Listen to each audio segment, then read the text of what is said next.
For the first story, am I the a-hole for being completely honest to my biological parents about how my childhood was really awful?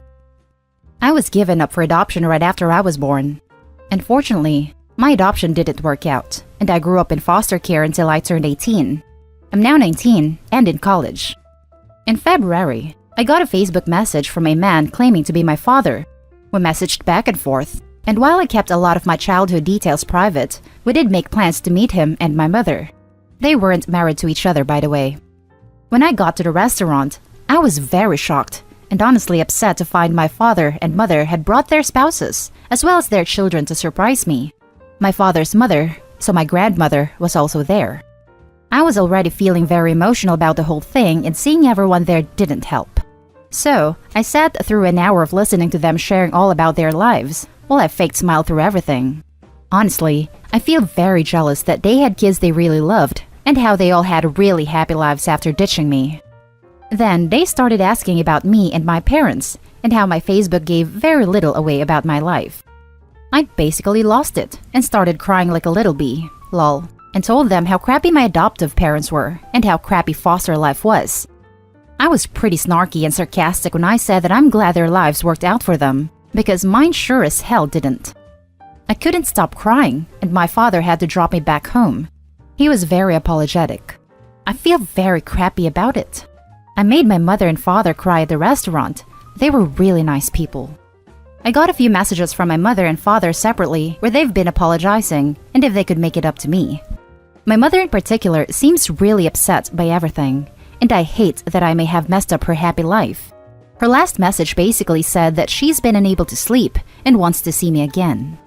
I've been ignoring their messages and just been focusing on school instead. Am I the a-hole? Maybe I should have been more honest before the meetup.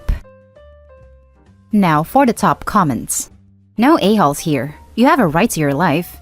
And they have probably spent the last 19 years clinging to the idea that you had a better life than they could give you, being hit by the reality that their happiness now is built on the opportunities they had by condemning you to misery has probably hurt them quite a bit, but that's not your fault.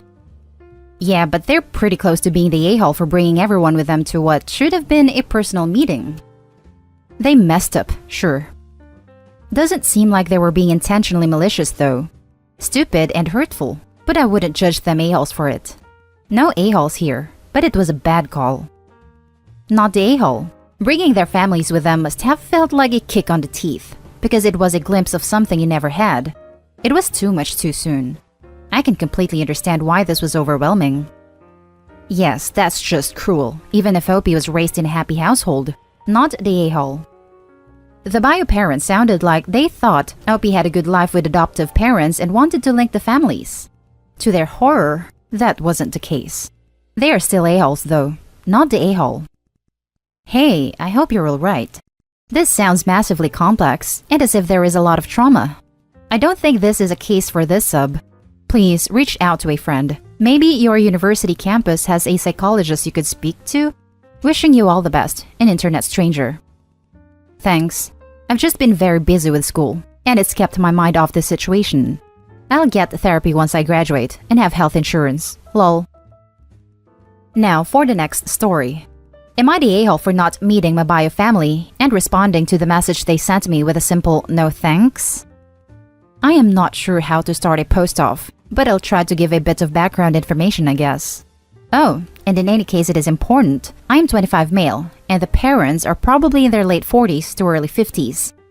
Long story short, I was put up for adoption by these people, got adopted, got placed out of my adoptive parents' house when I was 9, and spent the remainder of my youth in and out of foster homes and placements.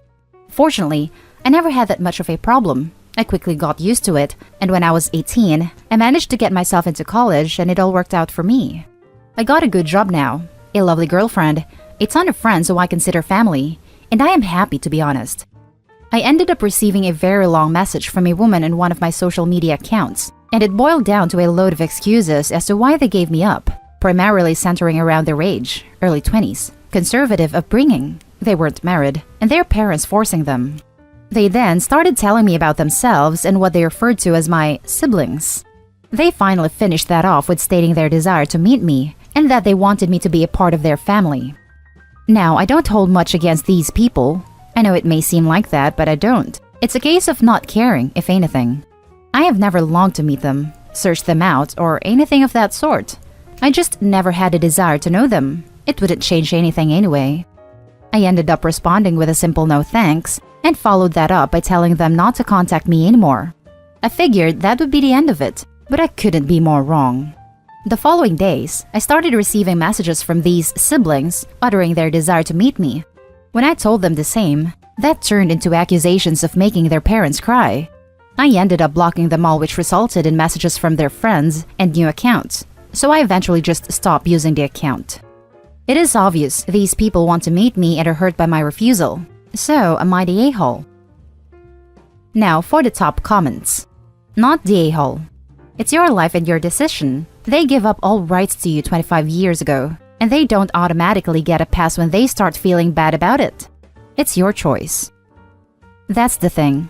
I just don't care to meet them. They've showed you how right you are not to meet them by harassing you.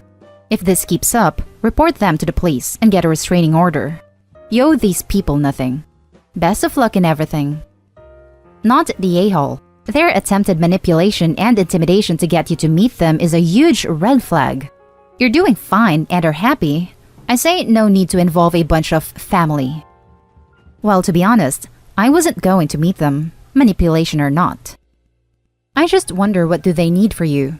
I mean, come on, it's not just a pure love for your blue eyes. Seeing how the whole pack is engaged and hyped, a lot of people putting too much effort. My bet is an organ donation or something material. I mean, I do have pretty sexy blue eyes though, so who knows? Now for the next story. Am I the a-hole for laughing in my stepsister's face when she showed up at my place and asking to stay for a while? This happened 3 weeks ago. I, 21 female, was home in my apartment that I share with my 2 closest friends when my stepsister, 19 female, showed up and asked if she could stay with us for a while. I laughed and told her no and closed the door. She ended up going to my dad and her mom's house where she told them everything, and they are pissed. They said it was reckless and cruel to turn her away without seeing that she was okay, and my dad said he was disappointed in me. I told him I did not want her anywhere she could steal or break something that didn't belong to her. He told me she hasn't done that in years, and I have no right to hold childhood mistakes against her. The last time she broke something that was mine was 2 years ago, when I went to stay for Christmas and she went into my room while I was taking a shower and took my phone, then broke said phone. I pointed this out to him, and he told me I can't stay mad at my sister. I told him I'm not mad at my sister because I don't have one, which he did not take great. Then my stepsister started bugging me with how mean it was that I laughed at her, and how she's changed. I asked if she changed enough to want to apologize for the crap she did, and maybe even pay me back. She said no, and she doesn't need to. I told her then she hasn't really changed. She tried to get me to believe her by her just saying it. All 3 are currently muted by me, so I don't have to take their crap. Am I the a-hole? Adding more details which I didn't make clear enough. She has constantly stolen and broken things that were mine. She was a child when it started, which you could dismiss. You could say that being 17 when the phone thing happened, she was still a child, valid. But when it is a long pattern of the same behavior, of taking other people's stuff without permission, and then either through carelessness or force break stuff, it makes me not trust her or want her in my place, where I live with others and rent, when her damage would cost me a lot more. She has never apologized or made any effort to make amends for it. So I have no reason to take her word for it. Now for the top comments. Not the a-hole. Trust is hard to earn, yet so easy to break. You could have handled it a bit better instead of just laughing in her face, but I agree with not letting her stay. She only says she's changed, but you haven't seen real evidence of it. Also, how do you break a phone that fast? Did she pick it up and started throwing it at walls? Was it a flip phone that she tried to close backwards? Did she try to use it to scrape ice off her windshield? Like, I'm extremely accident prone and drop things constantly. The only times I've broken a phone are dropped one into a mug of tea by accident, dropped one repeatedly over several years while it was in a case, dropped it face down onto gravel. How do you just wander into somebody's room and just break a phone? I'm genuinely confused about the logistics here. Edit. My point is that it's extremely unlikely to me that this was an accident because again, how? Not the a-hole. You owe her nothing. She's not your dependent and you hold no responsibility to her. Why weren't her parents her first call? I would form a hard boundary. Tell your dad that you will not discuss her anymore. If he tries to bring her up, you will end the conversation. He forced her into your life and now is an adult. You have made the decision to cut her out. I'm taking a bet mommy and daddy got tired of her crap and told her to find some place to get lost for a few days, or she had a tantrum and run away. She then decided to crash at Opie's place. Opie's parents wanted a few days of peace, which is why they're pushing back about the brat being back home. Now for the last story. Am I the a-hole? Taking in niece and sharing awful texts. My niece is a college senior with a 3.5 GPA with a double major. She is a beautiful young woman that makes the room brighter when she walks in. She has a great wit and even better laugh. For 6 months, my sister-in-law cut down our 20-year-old niece on a daily basis over everything. They didn't like her boyfriend. They didn't like her coming home late. They didn't want her having guests over in their shared home when the parents were gone.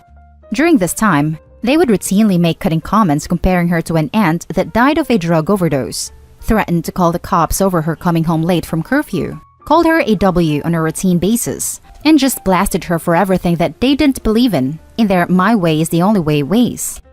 When we noticed our niece was getting really bad with this mental abuse, we decided enough was enough and time to stay with us for a while. Our niece immediately began to flourish, but our relationship with my wife's sister and her husband plummeted. They wanted us to instill rules we wouldn't do, and wanted us to make it hard on our niece so she would go back home.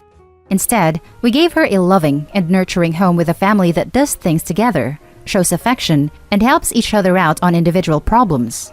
I went from having 3 children to 4, as there is always room for one more at the table. My niece began to flourish, and that is all we cared about. A few weeks later, during our family vacation with our niece in tow, my sister-in-law blew up our phones for 6 straight hours. My wife was getting very upset, and out of frustration, I showed a text to my niece which contained absolutely terrible things said about her by her own mother. I felt it was both BS our family vacation was getting wrecked, and I felt she had a right to see what her mother was saying about her. Our relationship continued to deteriorate with my sister-in-law. We continuously encouraged our niece to repair the relationship, and after a few months, while still living with us, our niece began seeing her parents for meals.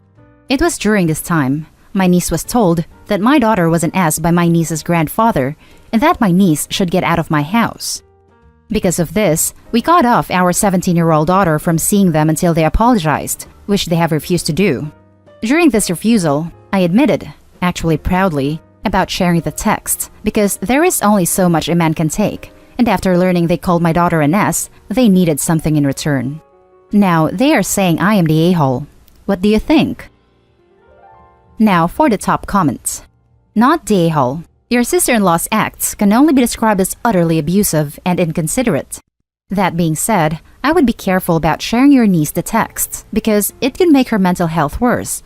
She may have a right to know what is being said, but it may do more harm, possibly for years, in the long run. Thank you for taking the time to weigh in. This has been a very tough situation for all of us. My niece is thriving now, so I know we did right by her. See, that's where I'm having a hard time deciding if this is not the a-hole or everyone sucks here. I think it's great that you're there for your niece and trying to help her through all this. But why, when you were trying to get her away from the emotional abuse, would you show her those text messages?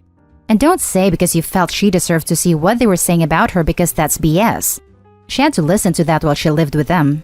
I'm sure she realized that they were being a-holes. I showed the texts to my niece which contained absolutely terrible things said about her by her own mother.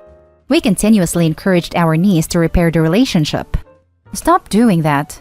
They're abusive towards her. She doesn't need to know about them. You should go no contact. Not the a-hole. Thank you. And that's the end of this video, folks. As always, leave a comment and hit like and subscribe. And if you want more of this content, turn your notification on to get updated on the latest videos.